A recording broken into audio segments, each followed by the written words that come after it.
I don't have to tell anybody who is here that when a wildfire comes, we have to be focused on results, saving lives, not jurisdictional boundaries that are drawn on a map.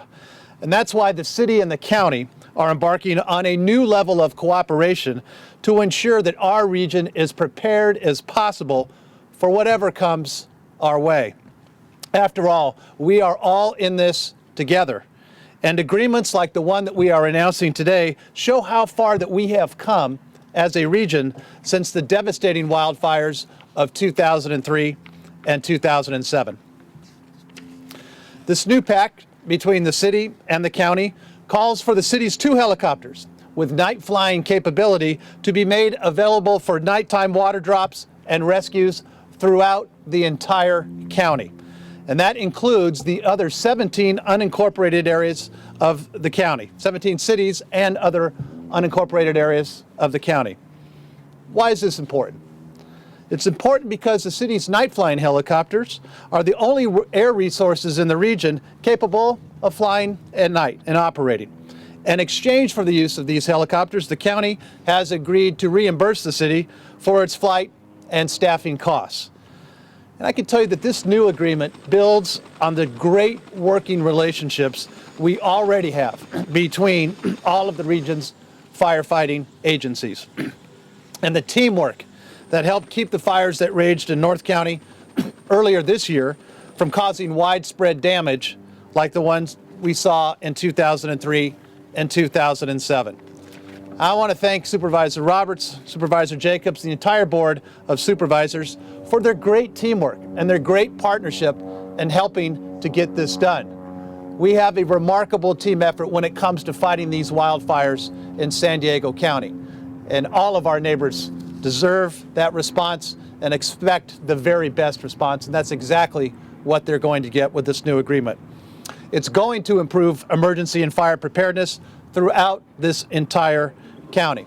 And now I'd like to introduce my friend and colleague, County Supervisor Ron Roberts. Ron? Thank you. Thank you. Well, thank you, Mayor Faulconer. I couldn't help but note you started off by indicating that Supervisor Jacob was under the weather, and given the storm that's expected here any minute, I hope she's not too far under the weather, but it's unfortunate she couldn't be here with us today.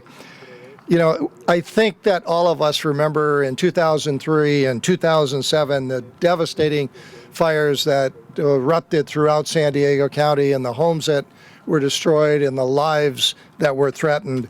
As chairman of the Board of Supervisors in 2007, I spent countless hours at our Emergency Operations Center and other centers throughout the county of San Diego. I got a really close look at how we were operating and the things that we didn't have that we needed. And it was fires on an unprecedented scale. We knew that we needed new tactics and new tools. And we knew we had to think differently, and that teamwork was going to be the key to any future success. Well, we and our partners have met that challenge. Since 2003, the county has spent almost $320 million on additional firefighting equipment and improvements, and including a new NICS system, which is a sophisticated communications and mapping technology that was formerly available only to the military. We became the first in the country to be able to put that in place. And I should say, thanks to both UCSD and MIT's Lincoln Laboratory, we were able to effect that changes. We have partnered with the private sector, with the universities, and with other agencies on the dispersal of micro-weather stations at numerous locations throughout the county and broadband linkages to over 70 of our back county fire stations. And we've also beefed up our aerial resources with a new agreement with the Marines and the Navy.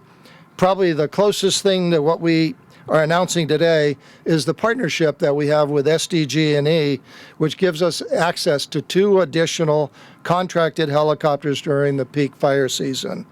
In that partnership with SDG&E, the county pays for the first 2 hours of operating time, irregardless of where in the county those are operated, including over the 18 cities in the county.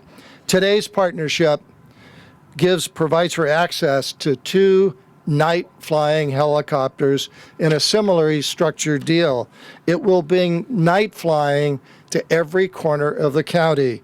The County of San Diego has agreed to reimburse the City of San Diego for operations throughout the region, whether in the unincorporated areas or in any of the 17 cities outside of the City of San Diego's boundaries. Nearly 2 million people will benefit from this additional coverage. I want to thank Mayor Faulconer, and also I want to acknowledge Chairwoman Diane Jacob, who has been very instrumental in helping us effect these changes and in bringing about this agreement here today. With this, our county will be an even safer place. And with that, I'd like to turn the podium over to Chief Maynard. Thank you, Ron. Well done. Thank you. Chief? Well, thank you all for being here today. I couldn't be more proud to be here with Mayor Faulconer and Supervisor Roberts to announce this great agreement. I'd like to thank both Mayor Faulconer, Supervisor Jacobs, Supervisor Roberts, their colleagues on the Board of Supervisors and Council, Sheriff Gore, and also Chief Meacham on behalf of County Fire Authority for making this night flight agreement possible and for the leadership and support they've consistently demonstrated on regional emergency preparedness issues. In my mind, while historic and clearly beneficial to our region, this night flight agreement is simply a logical extension of the agreements already in place that allow the closest fire and EMS resource to respond to emergencies, irrespective of jurisdictional boundaries, and to assist our neighboring agencies when they're confronted with an emergency that requires more resources that they alone can bring to bear.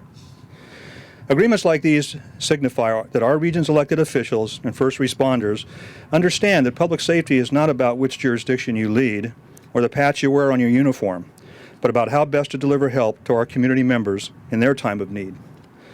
In the case of this agreement, our city leadership and taxpayers had invested in a night flight program, and due to the relatively small number of nighttime emergencies, the capacity existed to expand these proven firefighting and EMS rescue services to other jurisdictions without creating unnecessary redundancy and incurring additional expense for taxpayers. As I am for all of our first responders, I'm extremely proud of our air operations crews and the skill and courage they've demonstrated time and again in wildfire operations and difficult EMS and rescue missions. I am very, very pleased that as a result of this agreement, every community in San Diego County will now have access to these critical safety services they provide. With that, I'd like to turn this over to CAL FIRE Unit Chief and County Fire Authority Chief Tony Meacham. Thank you. Thank you. It's an honor to speak this morning. I'm honored to stand with the City of San Diego, their fire chief, the mayor, and the supervisor. You know, we've struggled with night flying firefighting and rescue in this county for many years. And when the state looked at it, we weren't in a position to do it. When we talked to our counterparts at the Sheriff's Department, it is a very costly proposition. It is some of the most dangerous flying that we will ever ask our air crews to do.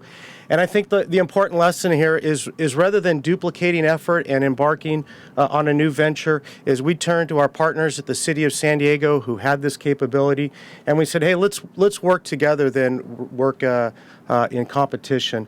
Over the last several months, we've worked very closely with the City of San Diego to develop this program. I'm excited about it. I'm very excited to move forward for a regional benefit. And I think the most important part, we talk a lot and we get mulled into the wildfires and the benefit to wildfire.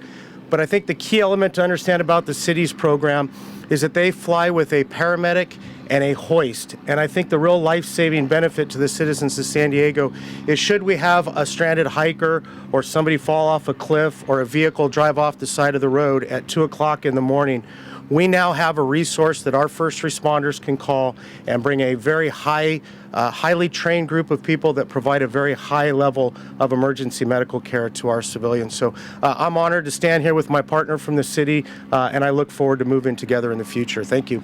Thank you, Chief. Thank you, Chief. Thank you, Chief. Well, thank you. As you can see, this is a tremendous partnership. We're happy to answer any questions as a group or one-on-ones, whatever you would prefer. What type of stuff did you guys have to go through to get the authorization to actually fly at night? Authorization to fly at night? Yeah, I mean, I was going to ask something similar. Come on. Go ahead, Chief. Just basically, I mean, it's been since 2003 that we had the Cedar Fire. Why did it take long? Yeah, I think the important thing is in 2007 that we did fly at night, and in May of this year we did utilize the city of San Diego on the Cocos Fire, specifically in San Marcos. I believe we flew 45, or the city flew 45 night missions at night. For the state of California, for us to transition to night flying aircraft is about a $500 million proposition to upgrade our aircraft. So just with the recession in the economy, the state and the county have not been able necessarily to move forward with that. The city was able to acquire twin-engine aircraft to meet that mission.